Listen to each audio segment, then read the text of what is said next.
നിങ്ങളെല്ലാവരും സുഖമായിട്ടും സന്തോഷമായിട്ടും ഇരിക്കാമെന്ന് വിശ്വസിക്കുന്നു. ഇന്ന് എൻ്റെ കയ്യിലുള്ളതൊരു കോയിൻ ബാങ്കാണ് കേട്ടോ. ഇതിന് മൺകുടുക്ക എന്നാണ് മലയാളത്തിൽ പറയുക. ഹിന്ദിയിൽ ഇതിന് ഗുലക് എന്നാണ് പറയുന്നത് കേട്ടോ. അപ്പോൾ ഇത് ഇങ്ങനെ നിങ്ങൾ പുറമേ നിന്ന് നോക്കുമ്പം നല്ല പെർഫെക്റ്റ് ആയിട്ട് തോന്നുമല്ലേ?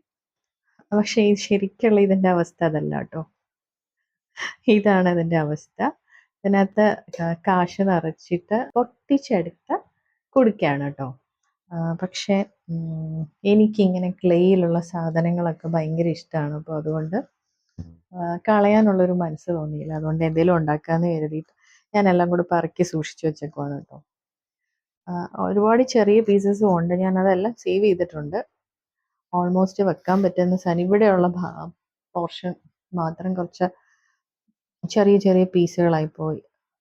ഇവിടെയൊക്കെ കുറച്ച് വലിയ പീസായിട്ടാണ് കേട്ടോ പൊട്ടി വന്നത്. അപ്പോൾ ഇതൊക്കെ ജോയിൻ ചെയ്യാൻ പറ്റും. ഒരു പോട്ടാണ് ഉണ്ടാക്കാൻ പോകുന്നത് കേട്ടോ. ചെടിയൊക്കെ നടാൻ വേണ്ടിയിട്ടൊരു പോട്ട്. അപ്പോൾ അതുകൊണ്ട് തന്നെ ഈ പൊട്ടിയ അതിൻ്റെ പീസുകളൊക്കെ ഒട്ടിക്കാനായിട്ട് ഞാൻ ഫെവിക്വിക്കാണ് യൂസ് ചെയ്യാൻ പോകുന്നത്. കാരണം ചെടി നട്ടേച്ച് പിന്നെ വെള്ളം ഒഴിക്കുന്നേരം പിന്നെ അതെല്ലാം ബ്രേക്കായി പോവുകയല്ലേ. അതുകൊണ്ടാണ് ഞാൻ ഇതിനകത്ത് ഫെവിക്വിക്ക് യൂസ് ചെയ്യാമെന്ന് വിചാരിക്കുന്നത് കേട്ടോ. ഫെവിക്വിക്ക് കൊണ്ട് ഒട്ടിക്കുന്നത് കൊണ്ട് അത് വീഡിയോയിൽ കാണിക്കുന്നില്ല കേട്ടോ. എങ്ങാനും കണ്ടു വെച്ച് കഴിഞ്ഞാൽ നമ്മുടെ കുഞ്ഞു മക്കളൊക്കെ അത് എടുക്കുവാണെങ്കിൽ ടു ഡേഞ്ചറസ് അല്ലേ. അപ്പോൾ അതുകൊണ്ട് ഞാൻ ഒട്ടിച്ചേച്ച് കാണിക്കാവേ. ഏകദേശമൊക്കെ ഒന്ന് ഒട്ടിച്ചെടുത്തിട്ടുണ്ട് കേട്ടോ. അപ്പോൾ കുറച്ച് ഭാഗമൊക്കെ ഞാനൊന്ന് കട്ട് ചെയ്ത് മാറ്റി, കാരണം ഇതിൻ്റെ ഒരു പോട്ടിൻ്റെ ഷേപ്പ് വരാൻ വേണ്ടി. ഇനി ഇതിനകത്ത് ഞാൻ ഒരു സാധനം യൂസ് ചെയ്തിട്ടാണ് ഇതിനൊരു ഷേപ്പ് കൊടുക്കാൻ പോകുന്നത് കേട്ടോ. എനിക്ക് ക്ലേ കിട്ടിയില്ല, അതുകൊണ്ട് ഞാൻ തൽക്കാലം എംസിയിലാണ് ഉപയോഗിക്കുന്നത് കേട്ടോ. അതിനെ ഒന്ന് മിക്സ് ചെയ്തെടുക്കുവാണ്. ഗ്ലൗസ് യൂസ് ചെയ്താൽ എന്നാ പറ്റുമെന്ന് വെച്ചാൽ ഇതെല്ലാം ഗ്ലൗസിൽ ഒട്ടിപ്പിടിക്കും. അന്നേരം നമുക്കിതൊന്ന് പ്രോപ്പറായിട്ട് ചെയ്യാൻ പറ്റുകയില്ല. ഇത് വാഷ് ചെയ്താൽ പോകുന്നതാണ് കേട്ടോ.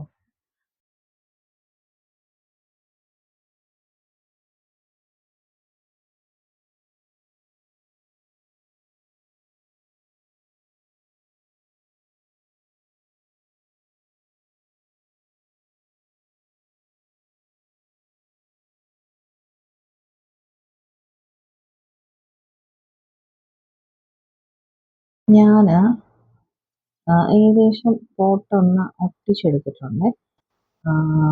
ഒരു ഫിനിഷിങ് കൊടുക്കാൻ പറ്റാത്തത് ക്ലേ അല്ലാത്തതുകൊണ്ടാണ് കേട്ടോ. ഞാൻ എംസിയിലാണ് യൂസ് ചെയ്തത്. കാരണം ഇത് ഇച്ചിരി സ്ട്രോങ് ആയിട്ടിരിക്കാൻ വേണ്ടിയിട്ടാണ് ഞാൻ എംസിയിൽ യൂസ് ചെയ്തേക്കുന്നത്.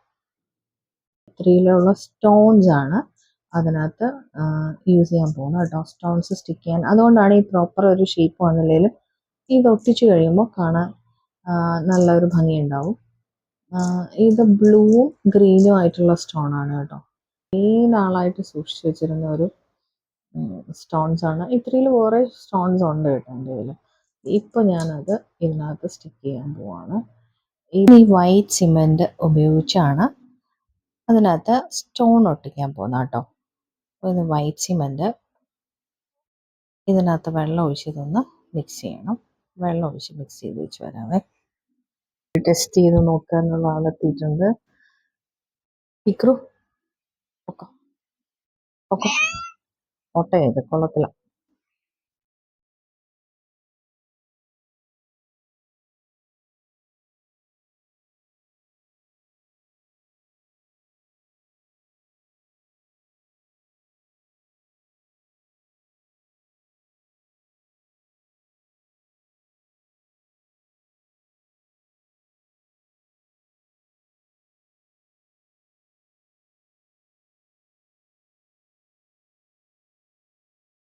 വൈറ്റ് സിമെന്റ് ഉപയോഗിച്ചിട്ട് സ്റ്റോൺസ് എല്ലാം സ്റ്റിക്ക് ചെയ്തെടുത്തിട്ടുണ്ട് കേട്ടോ. അപ്പോൾ അത് കാണാൻ ഇങ്ങനെയാണ് ഇരിക്കുന്നത്.